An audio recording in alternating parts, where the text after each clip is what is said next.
আমার চোখের উপর ব্রু পাতলা হওয়ায় কাজল দিয়ে ব্রু আর্ট করলে গুনাহ হবে কিনা? আমি সুদভিত্তিক ঋণ নিয়ে মালয়েশিয়া এসেছি, আমার উপর উপার্জন কি হালাল হবে? সম্প্রতি ভারতে অবস্থিত বাংলাদেশ দূতাবাসে উগ্র হিন্দুরা হামলা করেছেন। এই পরিপ্রেক্ষিতে আমাদের সরকারের করণীয় কি? রাষ্ট্রদূত দূতাবাসের নিরাপত্তা সম্পর্কে ইসলামের নির্দেশনা কি? আমি একজন চট্টগ্রাম বিশ্ববিদ্যালয়ের ছাত্র। আমি 3টা কোচিং এ ক্লাস নিয়ে থাকি। টিচার হিসেবে ক্লাসে ঢুকলেই স্টুডেন্টদের দাঁড়িয়ে সালাম দেয়, এতে কি আমি গুনাহগার হব? ওমরার জন্য প্রস্তুতি নিচ্ছি, তারিখ খুবই সন্নিকটে, অথচ এখনো পাসপোর্ট হাতে আসেনি। দ্রুত পাসপোর্ট আসার জন্য দালাল ধরে পাসপোর্ট করা জায়েজ আছে কিনা? সম্প্রতি যুক্তরাজ্যে গুরুতর অসুস্থ ব্যক্তিদের স্বেচ্ছা মৃত্যুর পক্ষে ভোট দিয়েছেন দেশটির পার্লামেন্টের অধিকাংশ আইন প্রণেতা। স্বেচ্ছা মৃত্যু সম্পর্কে ইসলামের বিধান কি? যারা মানব রচিত বিধিবিধান দিয়ে তাদের নিজেদেরকে শাসিত করতে চায় এবং সমাজকে যারা শাসন করতে চায়, তারা সাধারণত তথাকথিত তাদের বিবেক বিবেচনা প্রসূত মানবাধিকার নিয়েই তারা ভাবেন, এর বাইরে তারা ভাবেন না। মূলত বাহ্যিক দৃষ্টিকোণ থেকে একটা জিনিস মানুষের অধিকার হলেও সেটার বহুবিধ দিক বিবেচনা করলে অন্যের অধিকার সেখানে জড়িয়ে থাকে, অথবা যার অধিকার রক্ষার কথা আমরা দেখছি বাহ্যিক দৃষ্টিকোণ থেকে খোলা চোখে, সেটা আসলে তারই অধিকার ভিন্নভাবে খর্ব হয়। তার নিজের প্রতি নিজের ক্ষতি সাধন করার মধ্য দিয়ে মানব জাতি ক্ষতিগ্রস্ত হয়, তার পরিবার, সমাজ এবং অনেকে নানাভাবে ক্ষতিগ্রস্ত হয়। এই জন্য ইসলাম একজন মানুষকে শুধুমাত্র নিজের বিবেক বিবেচনা দিয়ে কোনো কিছুকে বৈধ অবৈধ করার রাইট দেয়নি। ইসলাম আমাদেরকে নির্দেশ করেছে যে আমরা আমাদের বৈধ অবৈধ সব কিছুকে আমাদের সৃষ্টিকর্তার উপর ন্যস্ত করব। আমার সৃষ্টিকর্তা যেভাবে আমাকে গাইডলাইন করবেন সেভাবে আমরা আমাদের নিজেদেরকে পরিচালনা করবো ইনশাআল্লাহ তাআলা। এই যে স্বেচ্ছা মৃত্যুর অনুমোদন তারা দিচ্ছেন, তারা মনে করছেন যে একজন মানুষের শরীর, তার জীবন তিনি কতক্ষণ রাখবে না রাখবেন এটা একান্ত তার ব্যাপার।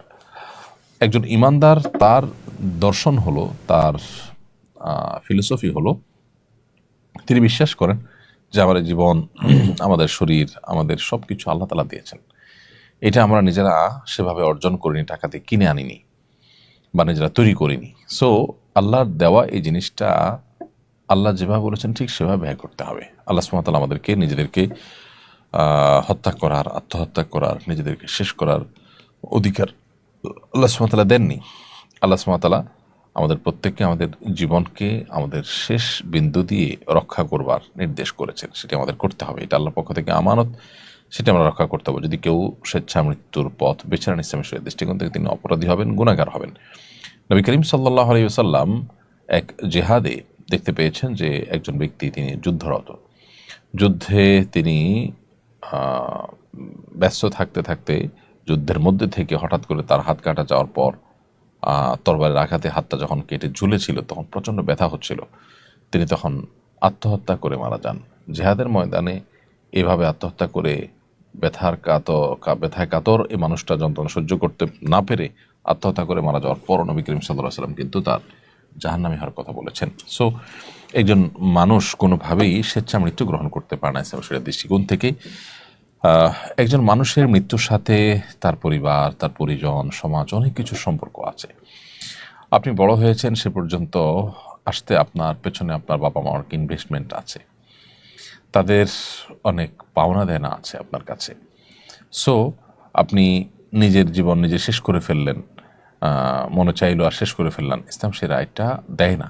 কারণ এখানে বাহ্যিক দৃষ্টিকোণ থেকে আপনাকে স্বাধীনতা দেওয়া হলেও এখানে অন্যদের অধিকার কিন্তু খর্ব হতে পারে। আবার একই সাথে একজন মানুষ একটা দুরারোগ্য ব্যাধিতে কষ্টে আছেন, একটা সময় তার কষ্ট থাকে না, তিনি সুস্থ হয়ে ওঠেন। অতএব এই সাময়িক কষ্ট দেখে তার স্বেচ্ছা মৃত্যুর সিদ্ধান্ত দেওয়া এটা কখনো যথাযথ সিদ্ধান্ত নয়। আল্লাহ সুবহানাহু ওয়া তাআলা আমাদেরকে হায়াত দিয়েছেন, মৃত্যুর মালিকও তিনি মুহয়ি, তিনি মুমিত। যার কারণে একজন ইমানদার আল্লাহ সুবহানাহু ওয়া তাআলার দেওয়া হায়াত পরিপূর্ণভাবে ভোগ করে তারপর দুনিয়া থেকে তিনি স্বাভাবিকভাবে মৃত্যুবরণের জন্য প্রহর করবেন বা অপেক্ষা করবেন। সম্প্রতি ভারতে অবস্থিত বাংলাদেশ দূতাবাসে উগ্র হিন্দুরা হামলা করেছেন। এই পরিপ্রেক্ষিতে আমাদের সরকারের করণীয় কি? রাষ্ট্রদূত দূতাবাসের নিরাপত্তা সম্পর্কে ইসলামের নির্দেশনা কি? এই বিষয়টি আমার মনে হয় ডিপ্লোমেট যারা আছেন, সংশ্লিষ্ট বিষয়ে যারা বিশেষজ্ঞ আছেন, তারা বলবেন এবং তারা কথা বলবেন, এটা তাদের দায়িত্বের মধ্যে পড়ে। এটি আমাদের আসলে সাবজেক্ট না। দেশের একজন সাধারণ নাগরিক হিসাবে, সাধারণ মানুষ হিসাবে অন্য 10 জনের মতো আমাদেরও আহত করেছে এই ঘটনা। সেজন্য আমরা এই ঘটনার তীব্র নিন্দা অবশ্যই জ্ঞাপন করছি এবং দূত হত্যা করা এটা পৃথিবীর সকল সভ্য সমাজে খুবই জঘন্য অপরাধ হিসাবে বিবেচিত। আমাদের প্রিয় নবী সাল্লাল্লাহু আলাইহি সাল্লাম এর সময়কার যে পৃথিবী, সেখানেও দুধ হত্যা করাকে খুবই জঘন্য অপরাধ হিসাবে দেখা হতো এবং কেউই সাধারণত দুধ হত্যা করতো না। কিন্তু এই দূত হত্যা না হলে ওখানে দূতাবাসে হামলা করা, তাদের নিরাপত্তা বিঘ্নিত করার মতো এরকম অপরাধ, এরকম জঘন্য কাজ করা হয়েছে ভারতে, যেটি আমি মনে করি যে ভারতের যে তাদের যে কমিটমেন্ট ছিল বাংলাদেশের দূতাবাসের নিরাপত্তা দেওয়া, সেই কমিটমেন্ট তারা ব্রেক করেছে, লঙ্ঘন করেছে। প্রতিবেশী হিসাবে তারা তাদের দায়িত্বশীল আচরণ করতে যদি ব্যর্থ হয় এবং তাতে যদি প্রতিবেশীর আস্তে আস্তে সম্পর্ক নষ্ট হয়, তাহলে সেক্ষেত্রে তার দায় দায়িত্ব পরিপূর্ণভাবে ভারতকে নিতে হবে। কারণ একচেটিয়াভাবে ভারত এখানে তারা উগ্র আচরণ করছে এবং তারা দায়িত্বশীলতার পরিচয় দিচ্ছে না। এমডি আশরাফুল ইসলাম আপনি লিখেছেন, আমি সুদভিত্তিক ঋণ নিয়ে মালয়েশিয়া এসেছি, আমার উপর উপার্জন কি হালাল হবে? সুদভিত্তিক ঋণ নিয়ে আসার কারণে আপনার হালাল উপার্জন হারাম হয়ে যাবে না, তবে সুদভিত্তিক যে ঋণ নিয়ে এসেছেন সেটি কারণে আপনি জঘন্য গুনাহ করেছেন, কাবিরা গুনাহ করেছেন, তার জন্য আল্লাহ সুবহানাহু ওয়া তাআলার কাছে আপনি তওবা নাসুহা করবেন, ইস্তেগফার করবেন, ক্ষমা প্রার্থনা করবেন, সেটি আপনার কর্তব্য। আর এই যে আপনি চলে এসেছেন ঋণ নিয়ে, এখন এসে আপনি যদি বৈধভাবে হালাল উপায়ে কোনো উপার্জন করেন, ইনশাআল্লাহ সেটি হারাম হবে না। তানজিম তানহা আপনি লিখেছেন, আমার চোখের উপর ব্রু পাতলা হওয়ায় কাজল দিয়ে ব্রু আর্ট করলে গুনাহ হবে কিনা? আপনার চোখের উপরে ব্রু যদি পাতলা হয়, অতিরিক্ত পাতলা যদি হয়, তাহলে সেক্ষেত্রে কাজল দিয়ে আপনি কাজল ব্যবহার করতে পারেন। কিন্তু ব্রু আর্ট করা বলতে আপনি কি বোঝাতে চান আমি ঠিক পরিষ্কার না। সেখানে যদি আলাদা কোনো আবরণ তৈরি হয় তাহলে তো উজু হওয়ার ব্যাপার, গোসল হওয়ার ব্যাপার থাকবে। আর যদি কোনো আলাদা আবরণ তৈরি না হয় তাহলে তো কোনো অসুবিধা নেই। এরপরে প্রশ্ন হলো, ইসকন ইস্যুতে কথা বলা কুষ্টিয়ার একজন ইমামকে অব্যাহতি দেওয়া হয়েছে, যদিও আপনার মুখের পর ইমামকে পুনর্বহাল করা হয়, বিষয়টা সম্পর্কে আপনার মন্তব্য কামনা করছি। খুবই দুর্ভাগ্যজনক। একটি প্রতিষ্ঠান, একটি সংগঠন, তারা তাদের উগ্রতার পরিচয় ইতিমধ্যে বারবার দিয়েছে। বিভিন্ন সময় অস্ত্রসহ ধরপাকড় হয়েছে এবং তাদের যে উগ্র আচরণ সেটা দিন দুপুরে মানুষ হত্যা করেও সেটা তারা প্রমাণ দিয়েছে, জানান দিয়েছে। এরপর একটা সভ্য সমাজে এইরকম কোনো প্রতিষ্ঠানের কোনো কর্মকাণ্ড চলতে আসলে পারে না। তাদের ব্যাপারে করণীয় ঠিক করা, পদক্ষেপ গ্রহণ করা, এগুলো আমাদের আশু কর্তব্যের মধ্য থেকে একটি বলে আমরা মনে করি। সো সরকারের উচিত তাদেরকে নিষিদ্ধ করা এবং নিষিদ্ধ করার আওতায় নিয়ে আসা। তাদেরকে যদি নিষিদ্ধ করা না হয় তাহলে সকল সন্ত্রাসের সংগঠনই কাজ করবার অধিকার রাখে। ব্যাপারটা এরকম। তাদের উপর বিস্তারিত প্রতিবেদন, তদন্ত ইত্যাদি করে প্রয়োজনে তাদেরকে নিষিদ্ধ করা এবং আরও যে সমস্ত পদক্ষেপ নেওয়া যেতে পারে সেগুলো নেওয়াটা খুবই গুরুত্বপূর্ণ আমরা মনে করি। এদেশে সাম্প্রদায়িক সম্প্রীতি নষ্টের ক্ষেত্রে তারা অনেক বেশি ভূমিকা পালন করছে। সাধারণ হিন্দু ভাইরা তারা মুসলমানদের সাথে এখানে মিলেমিশে একাকার হয়ে আছে, একসাথে বসবাস করছে। তারা এখানে অর্থাৎ ইসকন এসে এখানে ঘোলা পানিতে মাছ শিকার করার চেষ্টা করছে এবং এদেশের সাম্প্রদায়িক সম্প্রীতি নষ্টের জন্য নানা রকমের উস্কানি তারা অনবরত দিয়ে যাচ্ছে। এমডি ইব্রাহিম হোসেন আপনি লিখেছেন, আমি একজন চট্টগ্রাম বিশ্ববিদ্যালয়ের ছাত্র। আমি 3টা কোচিংয়ে ক্লাস নিয়ে থাকি। টিচার হিসেবে ক্লাসে ঢুকলেই স্টুডেন্টদের দাঁড়িয়ে সালাম দেয়। এতে কি আমি গুনাহগার হব? না, আপনি গুনাহগার হবেন না।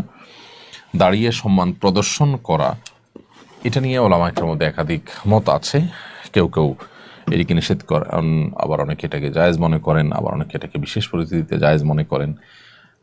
জেনারেলি নবী করিম সাল্লাল্লাহু আলাইহি ওয়াসাল্লাম দাঁড়িয়ে আগন্তুককে জাস্ট শুধু সম্মানের জন্য দাঁড়িয়ে সম্মান প্রদর্শন করতে নিষেধ করেছেন এবং সেটির কারণও দর্শিয়েছেন তিনি যে তখনকার অমুসলিমদের কালচার এবং সংস্কৃতি এটি।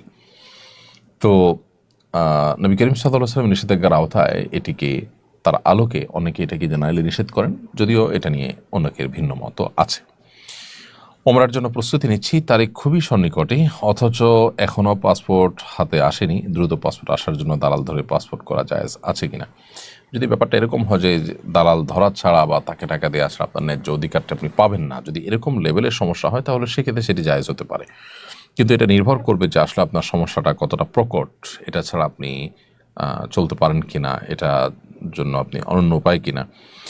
আমরা অনেক সময় দেখা যায় যে একটু সবর করলে হতে পারে, একটু সমস্যা হয়তো হচ্ছে কিন্তু ওই সমস্যার সমাধান হতে পারে, সাময়িক সমস্যা।